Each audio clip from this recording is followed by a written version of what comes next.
Então, gente, estamos de volta. A gente vai continuar falando sobre a volta tão esperada de Jesus Cristo. E uma pergunta assim que todo mundo se faz em algum momento da vida, os cristãos, os não cristãos, todo mundo quer argumentar sobre isso. É o seguinte: quando fala da volta de Jesus, está falando de uma volta literal, no sentido, olha, a gente vai ver Jesus voltando, ele vai voltar mesmo, o corpo de glória está voltando buscar a igreja, ou é só sentido figurado? Tipo assim, quando você morre, então Jesus volta para você. Tem muito isso, né? Eu já ouvi várias vezes a pessoa, não, Jesus vai voltar, claro que ele vai voltar. Você morreu, o que aconteceu? Jesus voltou para você. Então, essa volta, ela é um sentido figurado, ela é literal. Como é que a gente entende isso, cara? Então, David, a volta de Jesus, ela é completamente literal.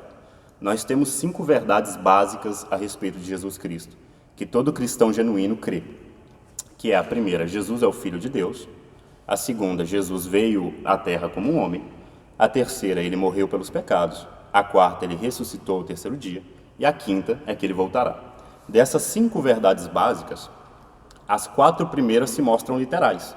Jesus era literalmente o Filho de Deus, de maneira real. Assim como ele morre literalmente, ele ressuscita literalmente. Ou seja, por uma sequência lógica, nós precisamos crer que a sua volta também é literal. Não tem como ela ser figurada.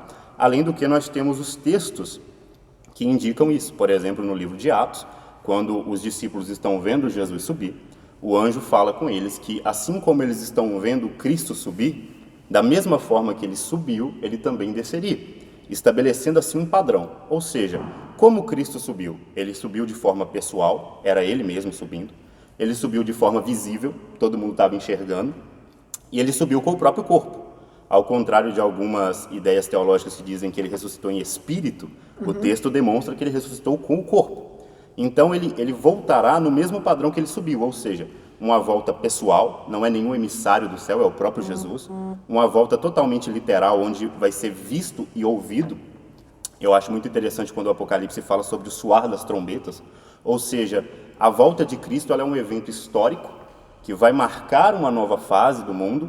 Ela é um evento cósmico, ou seja, é universal. Como diz um dos meus textos favoritos da Bíblia, todo olho verá. Então não pode ser uma figura de linguagem, tem que ser completamente literal. Amém, muito obrigado. Eu acredito que tenha sanado as suas dúvidas. Então, muito obrigado. A gente vai continuar falando sobre a volta de Jesus Cristo. Então, fica de olho, acompanha, não perde nada.